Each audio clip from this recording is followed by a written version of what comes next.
Regardez très bien ces images. Ici, nous ne sommes pas à New York ni à Paris. Nous sommes à Abidjan en 1975. À cette époque, la Côte d'Ivoire n'est pas juste un pays africain qui s'en sort bien. C'est une anomalie. C'est la vitrine de l'Afrique de l'Ouest. Pendant que ses voisins s'enfoncent dans des coups d'État, la Côte d'Ivoire affiche une croissance insolente de 7 à 10% par an. On l'appelle le miracle ivoirien. 1970-1980, une décennie charnière qualifiée donc par les observateurs de période de vache grasse. Et les raisons de cette embolie sont multiples. Et le premier aspect reste la stabilité politique et économique. 10 ans, voire 20 ans après son installation au pouvoir, Félix Houphouët-Boigny met en place une politique d'ouverture de ses frontières, tout en maniant subtilement la politique de la main de fer dans le gant de velours. Le message est simple, concentré sur son sol, la main-d'œuvre et les capitaux de la sous-région. Un pragmatisme payant, car jusque dans la première moitié des années 80, le PIB dépasse les 7%, rapprochant la Côte d'Ivoire des pays à très forte expansion comme le Japon, la Corée et le Brésil. Les experts du monde entier viennent comprendre comment ce petit pays a réussi à devenir aussi riche aussi vite. Et pourtant, en moins de 10 ans, tout ce château de cartes s'est effondré. Le miracle est devenu un cauchemar, le chômage a explosé, la dette a étranglé le pays et le rêve s'est brisé. Pourquoi? On vous a souvent dit que c'était la faute de la conjoncture mondiale. Alors c'est faux, ou du moins, ce n'est qu'une partie de la vérité.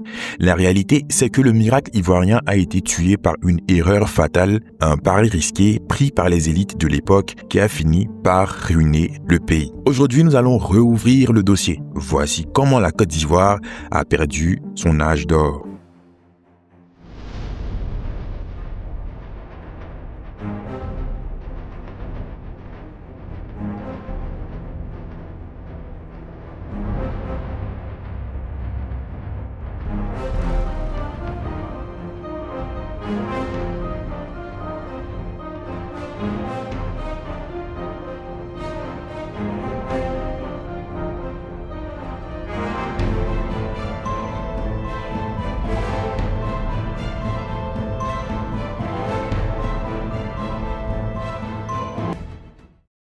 Pour comprendre la chute, il faut d'abord comprendre comment la Côte d'Ivoire est devenue riche. Dans les années 60 et 70, le secret tient en 2 mots, café et cacao. Le président Félix Houphouët-Boigny fait un choix stratégique, tout miser sur l'agriculture d'exportation et ça marche. Mais le vrai génie du système, c'est une boîte noire appelée la caisse stable. C'est une caisse de stabilisation.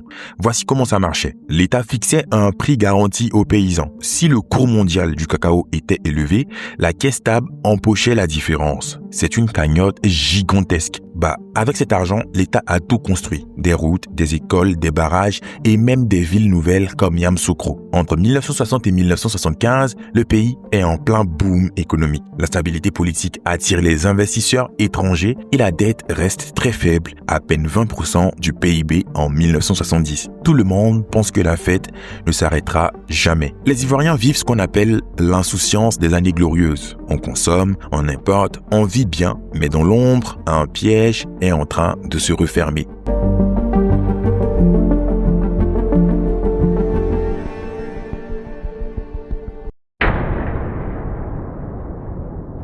Le tournant a lieu en 1978. Cette année-là, le cours mondial du café et du cacao s'effondre. En 2 ans, le prix du cacao perd 42% de sa valeur. Pour la Côte d'Ivoire, c'est une catastrophe. C'est comme si votre salaire était divisé par 2 du jour au lendemain. C'est ici que l'erreur fatale est commise. Face à cette baisse brutale, le gouvernement ivoirien a 2 choix. Choix numéro 1, serrer la ceinture, tout de suite, réduire les dépenses et accepter que la fête est finie. Choix numéro 2, parier que les prix vont remonter. Monsieur Félix Houphouët-Boigny et son équipe choisissent l'option 2. Ils sont persuadés que cette baisse est passagère. C'est ce qu'on appelle la conjoncture. Alors, pour maintenir le train de vie de l'État et continuer les grands chantiers, ils font quoi? Ils empruntent. Et ils empruntent massivement. Alors la dette explose. Elle passe de 30% du PIB en 1975 à près de 60% en 1980 pour atteindre des sommets vertigineux de 130% en 1985. Le pays s'endette pour combler les trous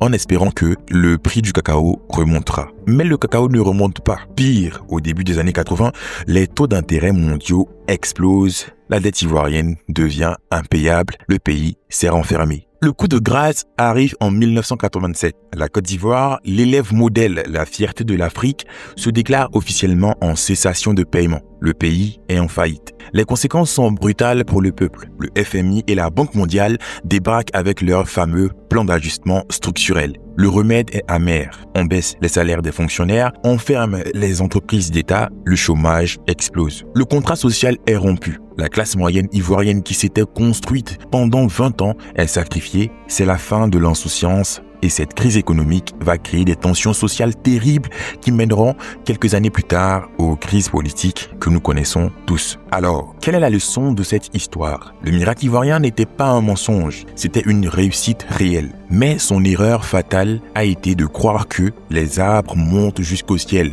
L'erreur a été de miser tout l'avenir d'une nation sur le cours d'une fève de cacao dont le prix est décidé à Londres ou à New York. Aujourd'hui, la Côte d'Ivoire est repartie de l'avant. Mais la question demeure, avons-nous vraiment diversifié notre économie ou sommes-nous toujours dépendants du prochain choc? Alors, dites-moi en commentaire, selon vous, M. Félix Houphouët-Boigny aurait-il pu éviter cette crise? J'ai hâte de lire vos commentaires. Si vous avez aimé cette enquête, abonnez-vous et activez la cloche de notification.